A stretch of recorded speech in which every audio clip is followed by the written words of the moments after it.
Welcome. My name's Kevin, and this is the Bible Artist podcast. And we're going to be discussing episode 1 of Testament, which is Angel Studios' new big Bible series that reimagines the story of the book of Acts, but places it in a more modern-like world, a world with kind of modern technology and a lot of kind of, you know, architecture and clothing that resembles the world that we know today.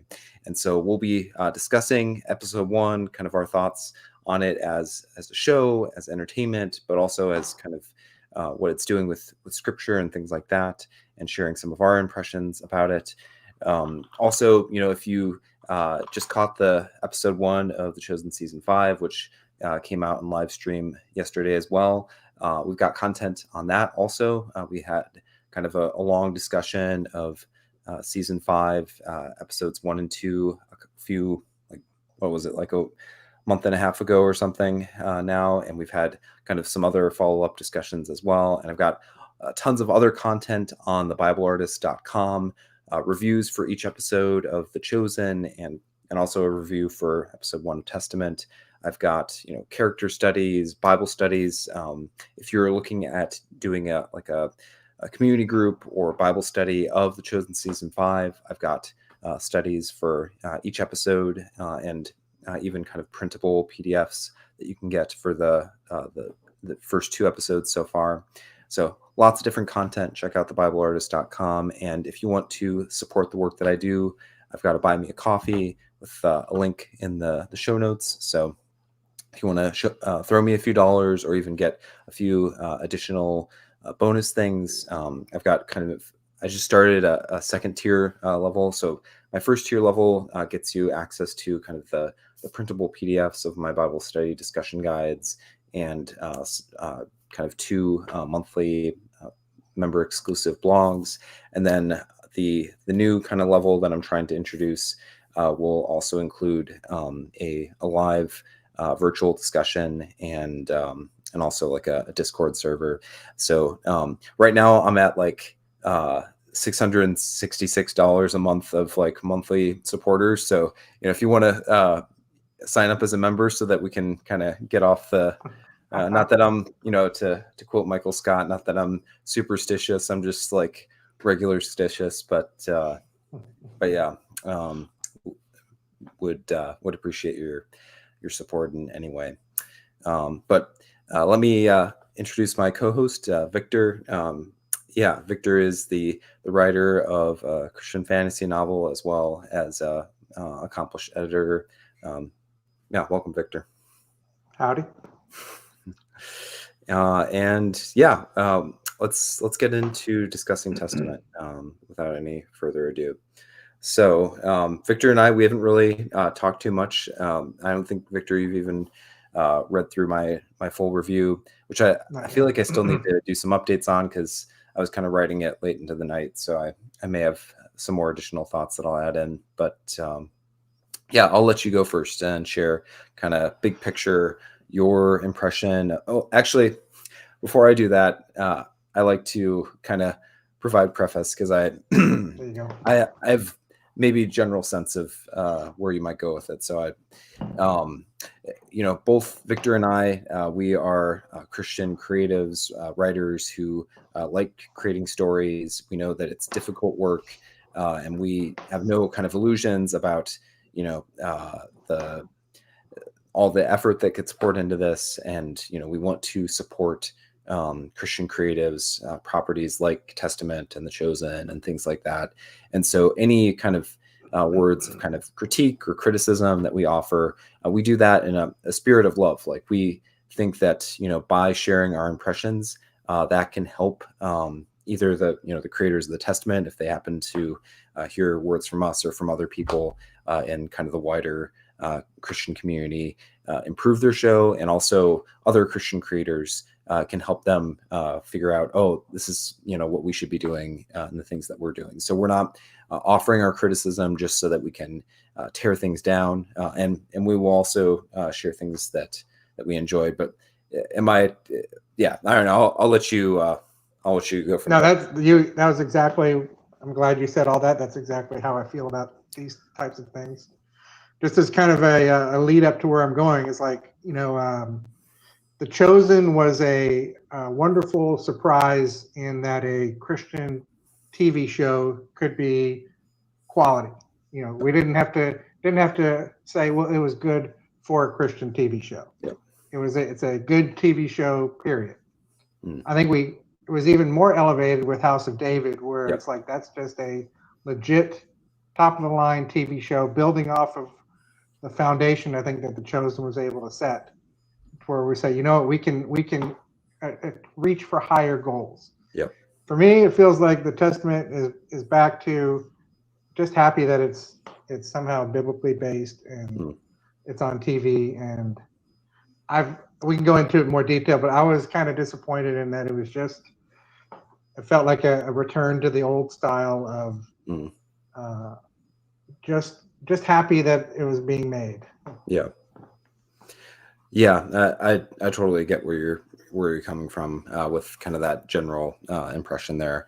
In my review that I have on the blog, I think I said, in the wake of so The Chosen, this huge franchise. Well, now it's getting to be a franchise that has made such a splash, not only among Christians, but you've had all the big news outlets and kind of culture makers looking at it, even ones that are very secular and appreciating what it's doing. And so as soon as kind of season 3 was, I feel like, the season that where you really started to, see Chosen getting talked about in New York Times and Hollywood Reporter and Variety and all these different outlets.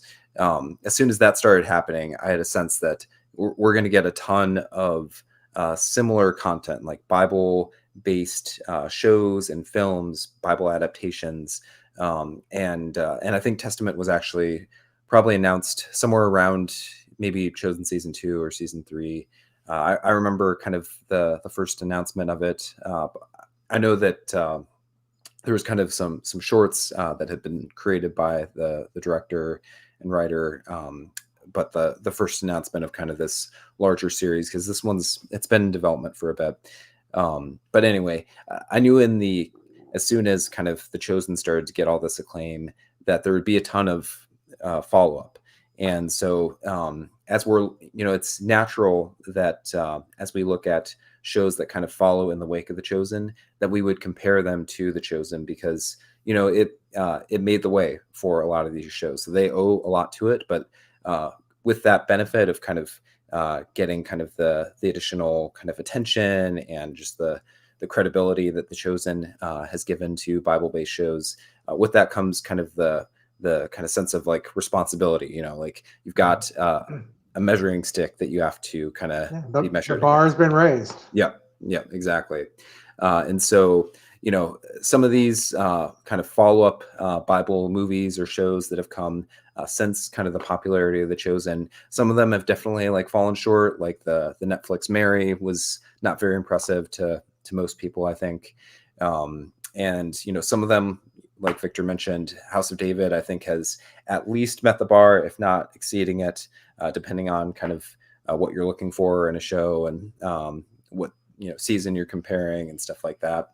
But then I feel like we're going to have some shows and some movies that kind of fit somewhere in the middle. Like they're definitely not up to the standard raised by The Chosen, but maybe they're not like problematic from like a biblical standpoint, but like you said, Victor, it may kind of feel like this is good for like a Christian show, but it's not quite that at that level where this just feels like good television without kind of qualifying it. And so I think I would probably put Testament somewhere in there. Like it's interesting. It kept my attention. And I only have like one somewhat significant, but other than that, just like kind of one biblical quibble, which I think we'll get into pretty soon. But yeah, like I don't think they're doing anything like totally heretical, even if I have that quibble. The biblical part of it is not the problem. It is a perfectly acceptable story. I guess if we can start getting into a little more specifics, the thing that I think kind of annoys me the most about this show is that this is like, it feels like it is a show for people that are very well versed with the Book of Acts. Yeah.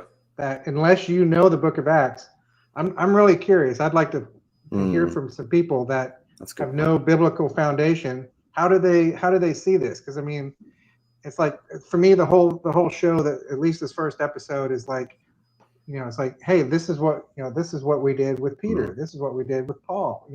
Isn't that clever how we change things up a little bit to where, and if you didn't know all about who Paul was and Gamaliel and all these other people, it's like, I just have to imagine that this first episode just comes across as confusing and very labored and very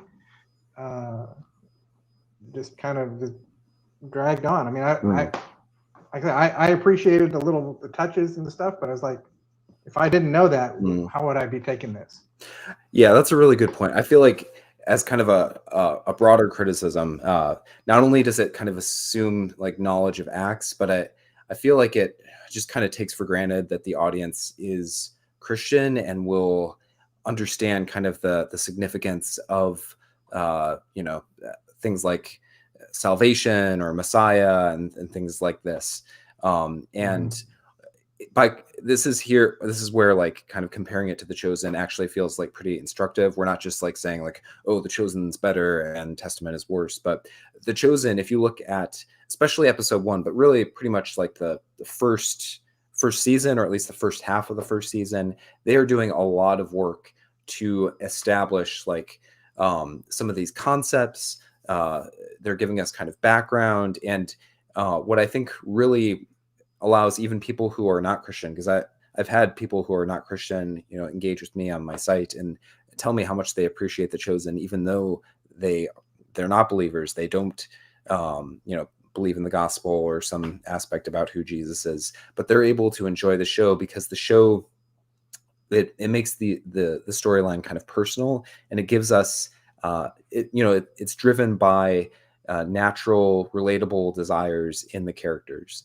And I think one of the things that, for me, like one of the kind of original sins, I'm not meaning that it's actually sinful, but just like one of the origins of a lot of the problems of the Testament is that it launches us right into Pentecost with very, very little context. So like, as a result of that, it's kind of confusing. Like you said, like if you have not read the book of Acts, what's going on with the wind, and why are they talking in different languages, and what does that even mean? And there's a lot of stuff like that, but also like, why is this significant to this character Stephen? Like, why does he care about Jesus being the Messiah? Like, what does that mean to him? This show doesn't really take time to establish like his background and where he's come from and why this is like an important moment to him, and why he acts the way that he does. The Chosen took so long to establish Mary Magdalene's character. Jesus doesn't show up until the very last moment of episode 1 of The Chosen. And at first when they did that, I kind of like was questioning like, oh, is that a good idea? Should they kind of front load things? But I think this show kind of illustrates to me why that was a good decision for The Chosen to hold off on Jesus, because it by taking that time, it gives us a sense of like why meeting Jesus was significant for Mary, or for Nicodemus, or Matthew, and some of these other characters.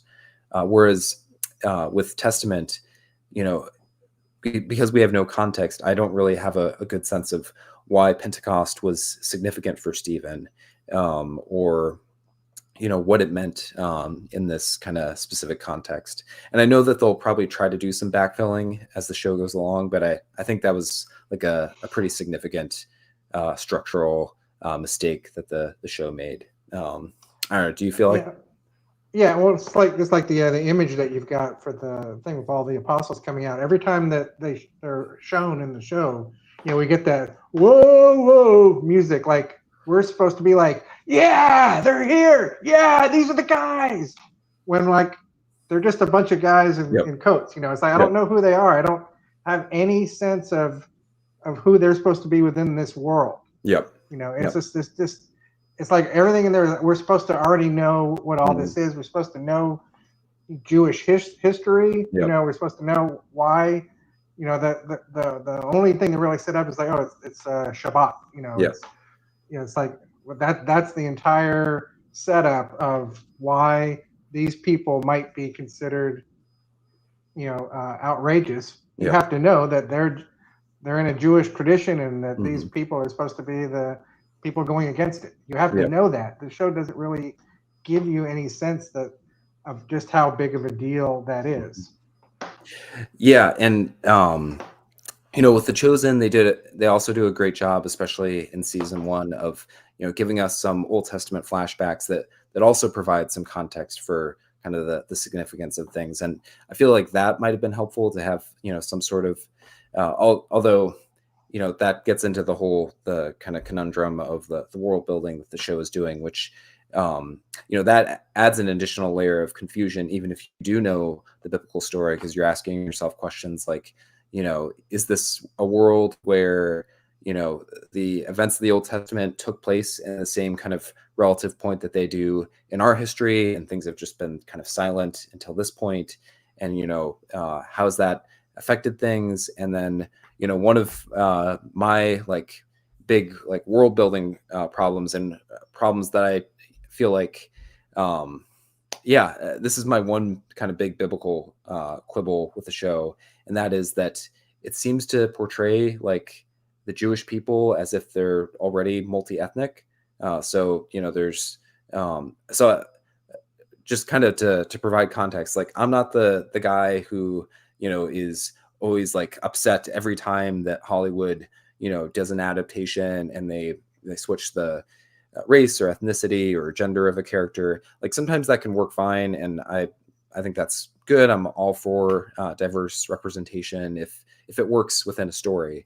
But in the book of Acts, the nature of kind of ethnicity and the division between Jews and Gentiles, that's actually a really important part of the story of Acts. And so I found it very confusing that this society seemed so integrated, a modern society does.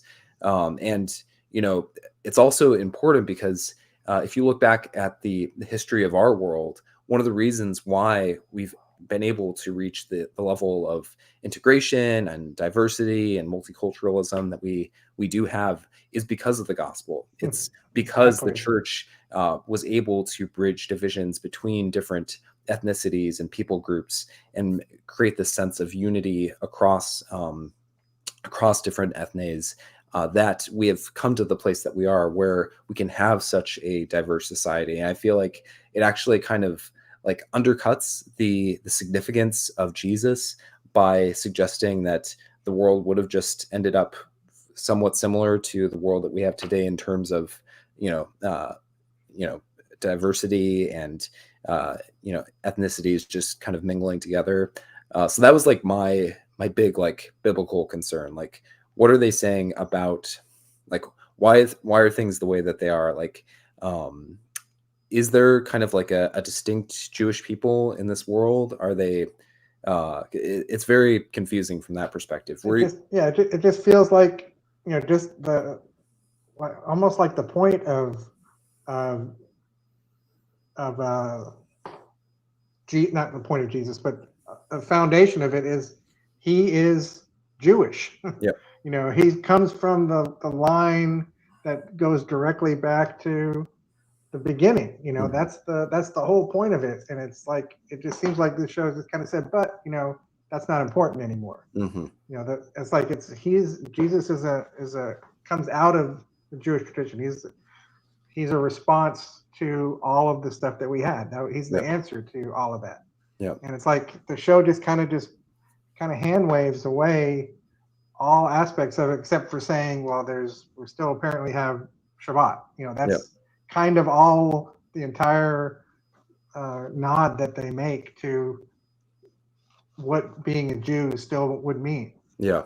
And it's and maybe they're going to go into it more in detail, but you needed to do that from the beginning, I feel, because to me, it just comes across as we're talking about world building. This to me feels like world obscuring. They don't want us to think, but when you're going to create something that's like, hey, this is that world, but it's 2,000 years later, that you're going to automatically start asking a ton of questions, and you can't just hand wave them away to say, well, that's not what our show's about.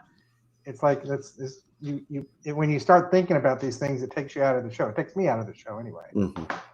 Well, yeah, there's other things like that also in the show, like, Christianity also, the effect of the gospel, we think, had an effect on the presence of slavery in the Roman world and the world as a whole. And so at this point, it's kind of unclear, like they could still introduce the idea that there is some form of slavery in this world, but, are we going to explore, that there's still slavery in this modern society, or is that just going to kind of be hand waved because it would feel too like strange or alien? Also, like the kind of the places in society that are open to women. There's a significant character, Mara, who is a temple guard, kind of like a police officer within the temple, and she faces some misogyny from the captain of the guard. But if you look back to Jesus's day, she wouldn't have even been able to join the temple guard. And so, are we going to explore, like, is this, where's the place of women? Like, it's clearly not where it was in Jesus's day. Is there, there also seems to be some misogyny with like the high priests and stuff like that, the ministers or whatever. But like, yeah, I feel like there's a lot of like world building questions, and especially if your main audience is Christians, which, yeah, I agree with you. I can't see this show really appealing to a non-believer who has never read Acts, doesn't know the significance of a lot of these things, doesn't have a whole lot of background going in. So if you're going to create a show for Christians, then I really feel like you need to be thinking through some of these questions that Christians would have. Like non-Christians, they might not be bothered by the diversity and the state of gender and things, because they might not have context and not realize, like, oh, these are things that have changed a whole lot from compared to where things were in Jesus's day. And they might not care that Jesus and the gospel are responsible for a lot of those changes historically.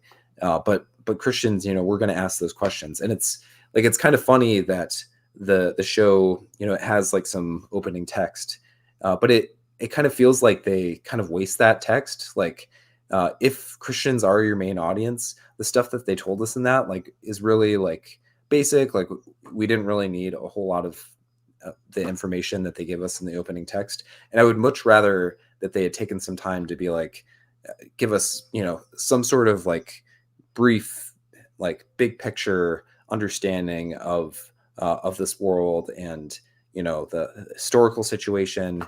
Maybe I'm a nerd, but I just found it kind of confusing that we just kind of got thrust in, which can be done in a good way, but we got thrust in, but then the show just kind of raised questions, not in a way where like it felt like it was like, consciously like trying to get us to ask those questions. It just put stuff forward that it doesn't seem like it's really interested in exploring or interrogating. So, I've seen examples of stuff like this where, like, hey, we're gonna take this story of a Messiah and put him on another planet in another galaxy, and which works fine because you can do all kinds of parallels and stuff.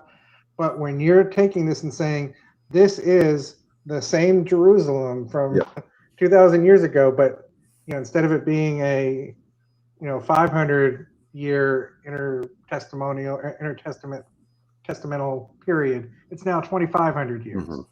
So, and we're going to say all of that stuff is still applicable. That was true in Jesus's time. It's just pushed forward 2,000 years. It's the same. This is a continuation of that story.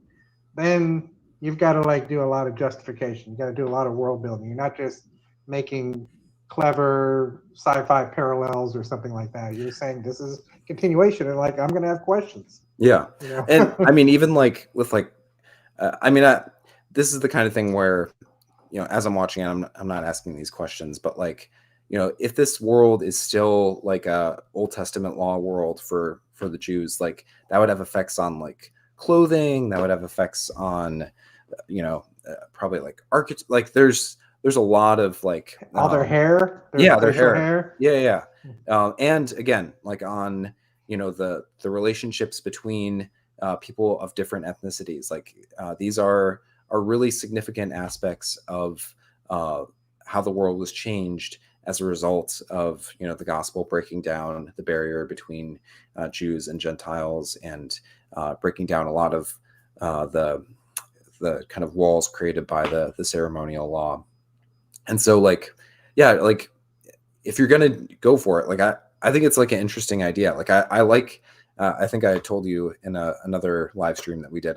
Like I tried to, like when I was in high school, like do this kind of story, like a contemporary vision of what it would have been like if Jesus. I think I called it like Without Salvation, which a little corny, high school title, but I understood at that point, like if Jesus had not come until the present day, like it wouldn't just be that, you'd get to have Jesus in, a jacket and, clothes like we wear. Like our world would be like massively different. So, one of the things that kind of got me bogged down when I was working on that project was like trying to reimagine like world history, because, history of the entire world would be different. And, would the Roman Empire still be around? Hard to say. Rome was sacked, and some people say that but without Constantine becoming emperor and legitimizing Christianity, we would have had probably another 1,000, 1,500 years of horrific Christian persecution. Or Jewish persecution. I mean, just like you don't even, you take out Jesus out of that equation, the Jews would have continued to be persecuted even more under a non-Christian Roman continuation. It's just those are the kind of things. This questions that I'm like, well, that's history played out as the way it did, and Jesus completely interrupted that. Obviously it's the greatest story ever told. That's why it's called that, because it did change absolutely everything. And so like I would like to see a vision or a version of the show where they're actually like interested in that stuff. And if you were going to do that, you would have to do things like very differently. I think you would have to take a lot more time to set up this world that we're in, set up the characters also, not only from the kind of the world building perspective, but just making these characters relatable, like people that we get. Because Stephen, he kind of feels a bit like a cipher. Like he doesn't have, like, we don't know, what his life was like before any of the things that happened, what he was after, what he was into, who his friends were. Like we're given very little like context for him, and then context for this world, how things were going between Rome, the Imperium, and Salem, which I guess is the Jewish people. Like I guess Jerusalem is it? It's like they're being very vague about where we are and what it is. I wonder if like I get the sense maybe this isn't supposed to be like our world, but Jesus didn't come. Like maybe this is kind of a slightly different world, not only in terms of like Jesus coming, but like maybe in this world, like the Jewish people have been multi-ethnic from the beginning, and that I don't know. Set that up though. And maybe some of the stories of the Bible have kind of been unfolding, but I feel like it's a major mistake to not set that up, and then also to like by including things like like a Bible that looks just like ours and contains Ruth, like that suggests to us that we are in pretty much the same world as our own, and that most events in the past played out the same way that they did. They could have had them like reading a different Bible, with biblical books where like I didn't know there was a book of Samantha, and like we find out that God's been working in different ways in this world. That would be a way that they could do it as well. But it feels like they kind of, yeah, they're kind of like wanting to. To me, it just felt that it's like we know who our audience is going to be, and we're just going to cater to those specific people that we know are going to be okay with us telling the story this way. Yeah. Which I mean, it just makes me appreciate The Chosen and House of David that much more, just Yeah. because it just like it's like a trust in the audience that it's like, hey, we can handle stuff that's a little more complicated or takes a little bit more investment Yeah. to get into. Yep. Yep. I agree. Um, yeah, I guess also like, so it seemed, when I think about Bible adaptations, you've got kind of the strict adaptations where they're trying to do things like word for word and just like almost sticking to the text perfectly, like the Lumo movies or stuff like that. And then most of what's popular now are Bible adaptations that they're being a little more creative, they're a little more expansive. And so like with The Chosen, what they do is they emphasize like aspects of the biblical story that are relatable, and they famously like Peter and Eden are like they have a conversation about birth control, even though that wasn't really a thing. So I get that sometimes shows are gonna make little adjustments to try to connect with the audience, but I feel like this show, it's funny, like on kind of a surface level they're wanting it to be relatable by having people look the same way that people do in our society and wear similar clothes and things like that, but then at the same time, like I feel like the actual storytelling doesn't do as good of a job as The Chosen in making kind of the significance of events relatable, or like the actions of the characters relatable. A lot of the characters kind of feel like they are moving through the story kind of on almost like on a track. They're just like kind of doing the things that they need to do. Particularly, I feel like Stephen, I just don't get like what's, I've brought this up already a few times. Like I don't get like what's motivating him, where he's coming from, things like that. Saul, I get a little bit more. They, give him just a couple of key kind of personality traits. We get that he's a little cocky and arrogant. He's ambitious. He wants to be on the Sanhedrin, and that's probably going to drive a lot of the things that he does. We get that he's got this relationship with Gamaliel. I feel like the Saul and Gamaliel bit, like out of anything, like I found their relationship a little more interesting. Maybe Mara, the temple guard,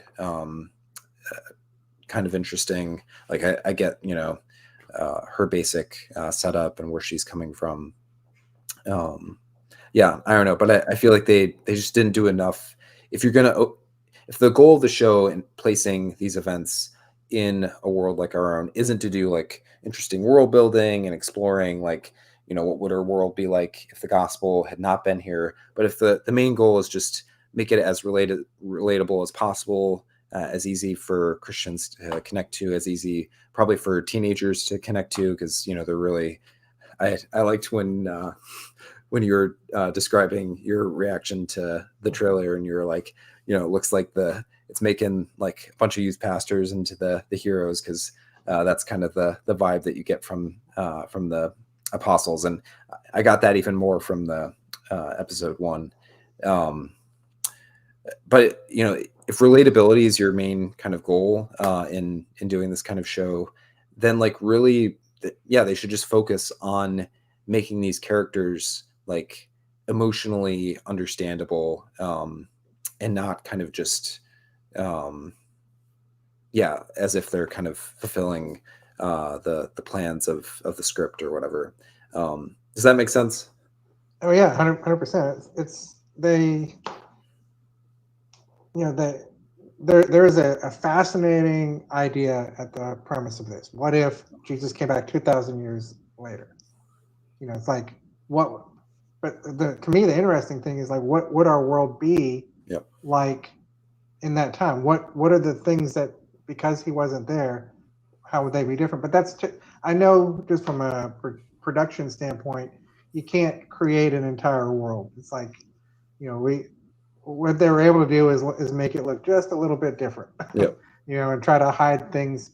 I'm trying to remember. This is a question I was going to ask. Was like, there was no automobiles in this, was there? I saw a train, but I don't That's a good remember point. seeing any cars in this. And no It was like guns. one of the right. So I was wondering, like, yeah, it's like that's the kind of thing I'd be that's interesting. It's like Yep. I think they could have done some kind of like a like a Lord of the Rings style prologue, where you just lay it out. Here's what the Yep. world is like. Here's what's at stake. Because like the Imperium, it's like to me just from watching this episode, it feels like the Sanhedrin are the power in this world, not Mm. the Imperium. There's like two guys dressed in centurion outfits. That's the Yep. entire army that we see. And that's it's like I guess they're still the Romans are still in charge. It's like that's the kind of questions I'm like. I would have That's a loved neat thing. It's like what would that be like? like a classroom scene, or like there are a lot of ways that movies and television shows do some, give Mm-hmm. us like exposition about the world that they're in. Yeah, you could have someone telling the story to someone. You could have someone have a bunch of kids like watching some sort of video that is kind of, or like propaganda from the Imperium. You could yeah, there's a lot that they could do to build out the world. I get though, like that's expensive, like you said, to like the more building a world, it takes time to think these things through and try to kind of develop consistency and things like that. And the sense that I get is that it just seems like that isn't a primary concern of them. Like I felt I'm okay with them, taking clothing and buildings and stuff like that. Like I can kind of like suspend disbelief, even though like we know that like culture would look very differently if Jesus hadn't arisen. Not a good or bad thing. It just cultures and nations would have done things very differently over the course of time, kind of like the butterfly effect or whatever. But I'm okay kind of suspending disbelief and just accepting that a lot of kind of the cultural artifacts are the same. And I also thought it was weird that like, like they had to like go out of the way to be like, oh, I know Greek and Sumerian, and I can hear like just they don't need to be talking in Greek and Sumerian. Like the languages can be different. Like I know that's like in the original biblical account, but like you don't need to like include that line to get that to fit or whatever. Anyway, sorry, I'm losing my point. I can accept like a degree of like kind of hand waving with because the cost of things, and this is like a production that does, they're not going to be able to do world building at the level of like Hunger Games or something like that. I just want more like kind of story world building, or like kind of like big picture, like they don't have to like lay everything out for us, but just give us a sense that they know this stuff in little like hints and pieces, which just to plug Victor's novel, he does a great job. He has this entire world of Valvatar with its own kind of gods, like pagan gods that are over it.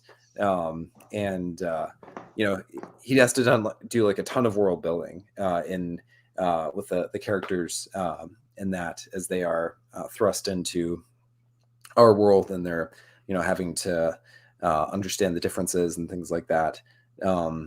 Yeah, like I don't know why they couldn't do just like a little bit more of that, like help us understand like where is our world similar, where is it different. And by doing that, actually I think it would make the story easier to relate to, not harder.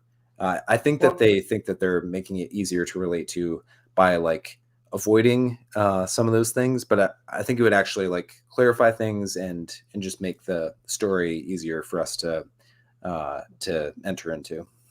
Well, like I'd have to go back and watch the episode again, but it seems like almost like in maybe the first or second scene, we are getting profound story revelations. So like things are happening to the characters that are profound.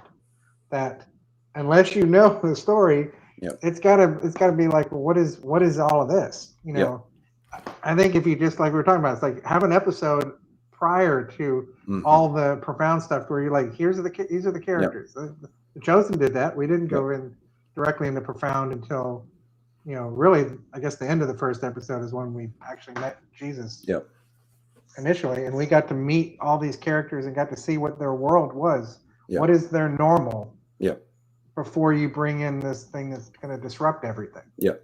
And like we get from the beginning of this show, it's like we're disrupting something we don't know what the normal is, and that's kind of where we accept a lot of things as viewers when we have some kind of foundation on it. It's like set it up and then change it, or show us what's different.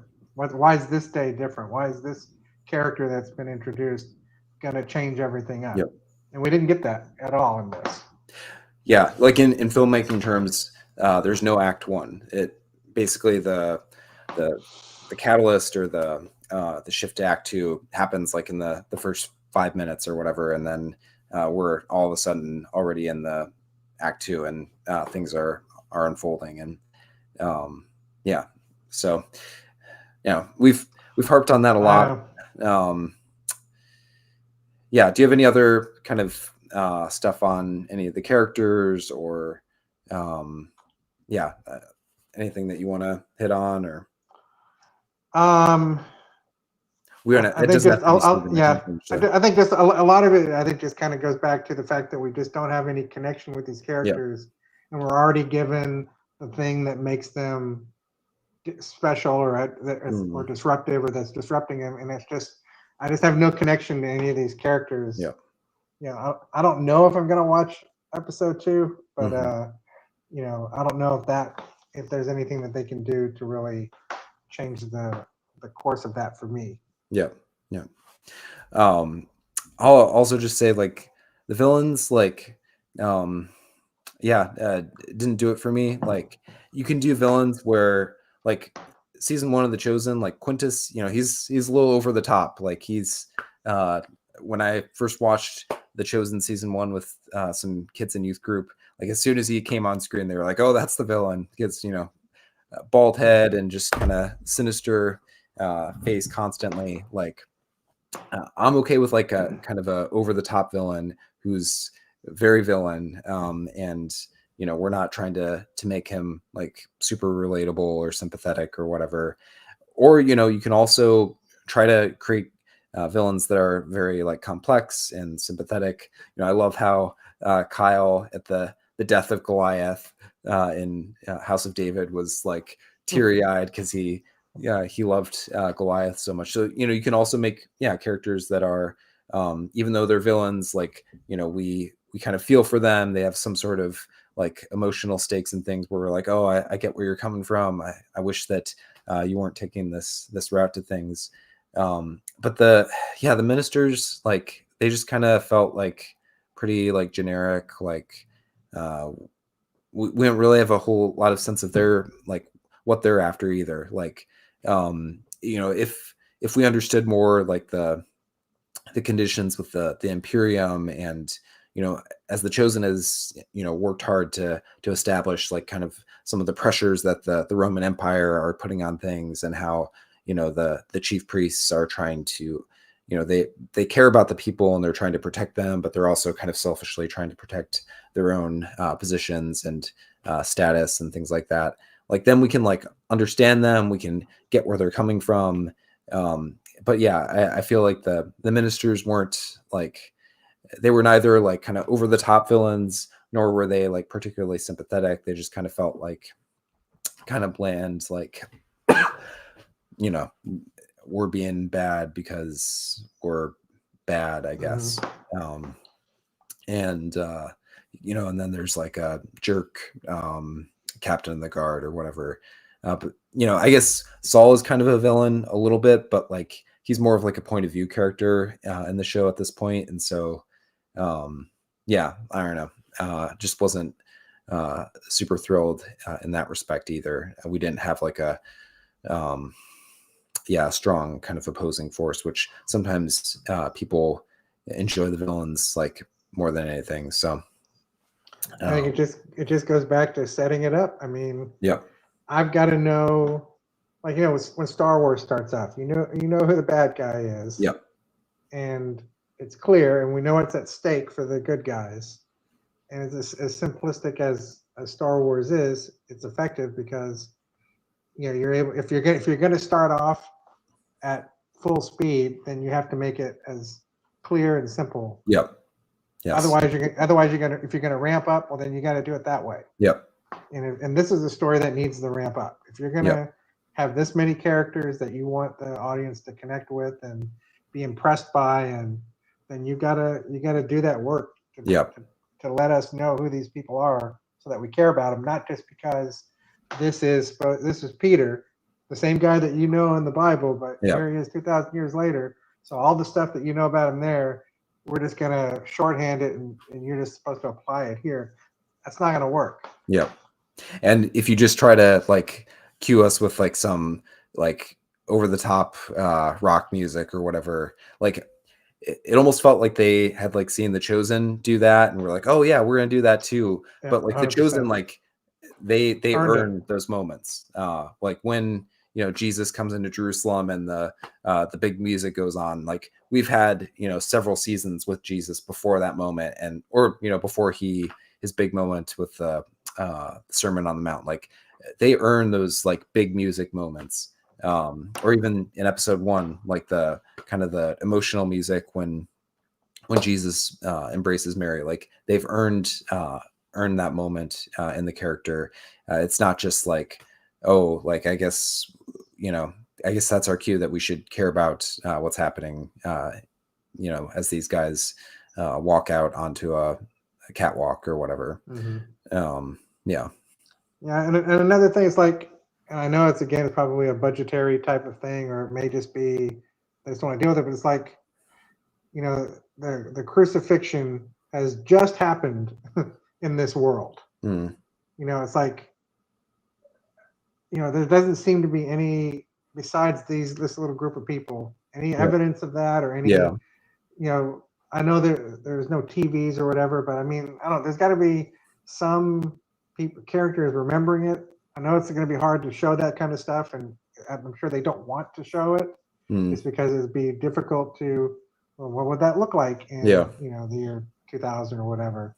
How would that be different? Are they still doing crucifixions on a cross Yeah. in a world that otherwise looks like ours, but Mm-hmm. yet that is still a thing? I mean, it's like there's lots of those kind of questions that. Mm-hmm. But it's like I'm wondering, is like, well, I would like to more viscerally experience what these characters have experienced and Yep. are doing it, but it's like we're after it, and it's just a little off-putting because I just don't Yep. have any connection to it. I'm supposed to apply everything I know from the Bible to this. Yep. I think it's just kind of a cheat. Yeah, I really feel like the show needed, like we talked about some of the dramatic reasons for why it was a mistake to launch so quickly into Pentecost. Just one other, like I feel like is, or like I feel like they, The Chosen, they took a long time before they got to Jerusalem and ballooned out the cast to include Caiaphas and Roman officials and things like that. Like season 1 was like a very like contained atmosphere. It was a pretty small town. They tried to keep the cast pretty focused. We didn't get all 12 apostles all at once, and I feel like there's another mistake there of like trying to go big like too quickly. Too many characters, too many factions, too many different things all happening.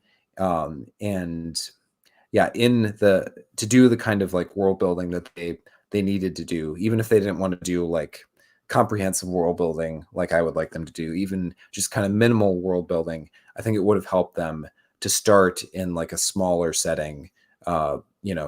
Start with Stephen, like maybe start with Saul back home, and start with Stephen just with his mom, and like just kind of, you don't need to like give us everything at once, like just start small. But I have a feeling that they they probably considered that, and were maybe, nervous about, like, we need to, like, let people know, like, oh, this is like the, you know the act show. We need to make sure that we get that big splashy kind of biblical moment, to catch people's attention. But unfortunately, I feel like it kind of has the reverse effect, like, because they jump so quickly into it without connecting us to the characters and to the world. It just kind of goes by, and it doesn't even do a good job of highlighting kind of the significance of that moment of, like, Pentecost. Like, uh, why you know why did God have people, have Peter speaking so that people could hear them in different languages? How does that connect to the story of Babel, and how God is kind of undoing that? Or, how, like, what is the Holy Spirit, and, like, how does that connect to, Jesus having ascended into heaven? Like, um yeah, like, the one of the values of a biblical show or adaptation is that it can help, like, it can do similar to preaching. It can kind of help us understand kind of the significance of some of these events that are described in the Bible, but simply kind of, like, representing it, like, very quickly on screen, without a whole lot of kind of emotional context, or also kind of, like, uh, kind of theological, spiritual context, world building context. It just doesn't really kind of hit the way that it probably should. Well, I saw either an interview or a live stream with the director and creator of the show, and he mentioned something about, well, like, they we've for forever we've had like the birth of Jesus in modern times, or in different kinds of Yeah, cultures, like, yeah, or, and then in my mind I'm thinking, like, we also get Romeo and Juliet in space, yeah, Romeo yeah, and Juliet, and whatever. It's like, it's like, and they're like, so what we're just doing, that's what they said, we're doing the same thing with Acts. We're just telling it in a different thing. But it's like, the difference is those other two stories are completely universally understood by yeah, everyone, not just, you don't have to have any Bible knowledge to know yeah, the story of the birth of Jesus yeah, or Romeo and Juliet. It's like, you can transpose that to any other kind of situation, and you get it. You don't yeah, need to have all the biblical stuff. You can completely bypass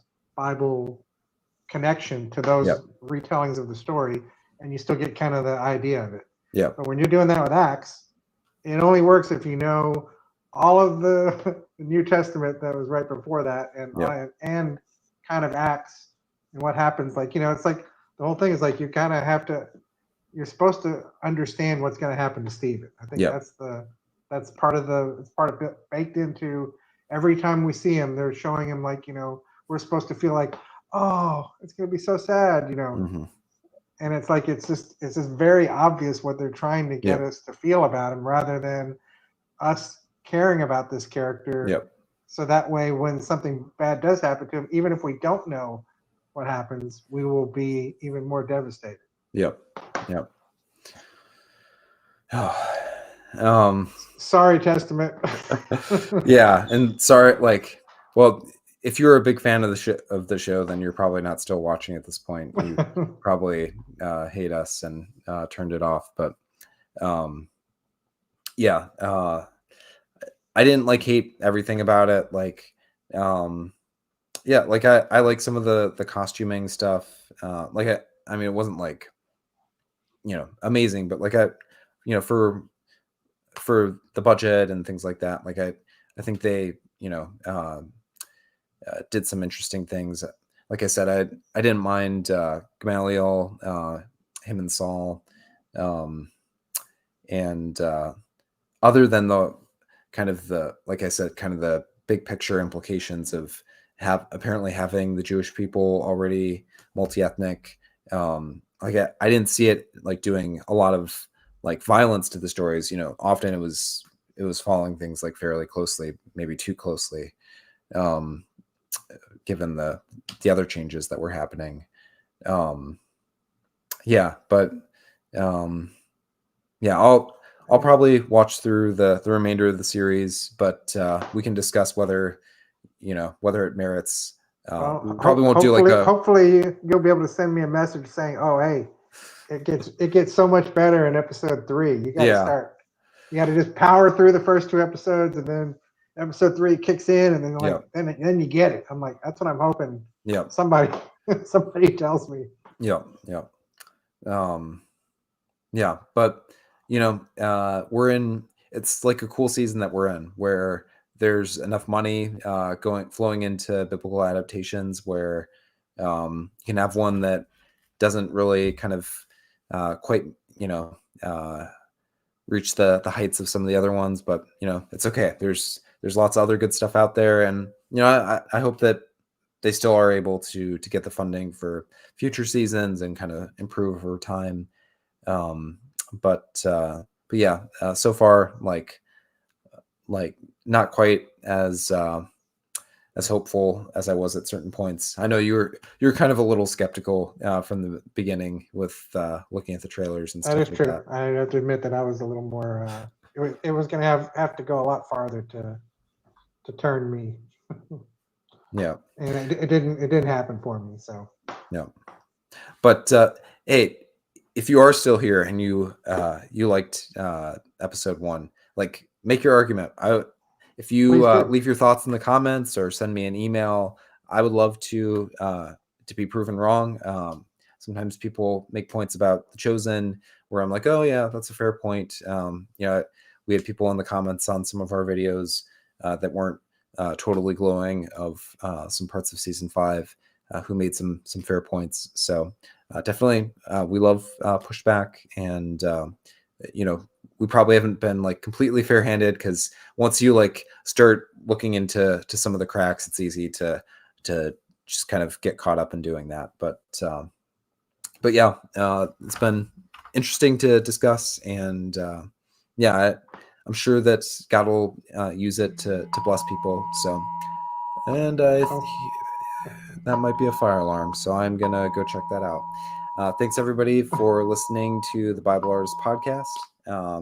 And Godspeed. 12 years old female from the Walker School. It's like a wearing gray sweatshirt, gray Amber Alert pants, and no shoes.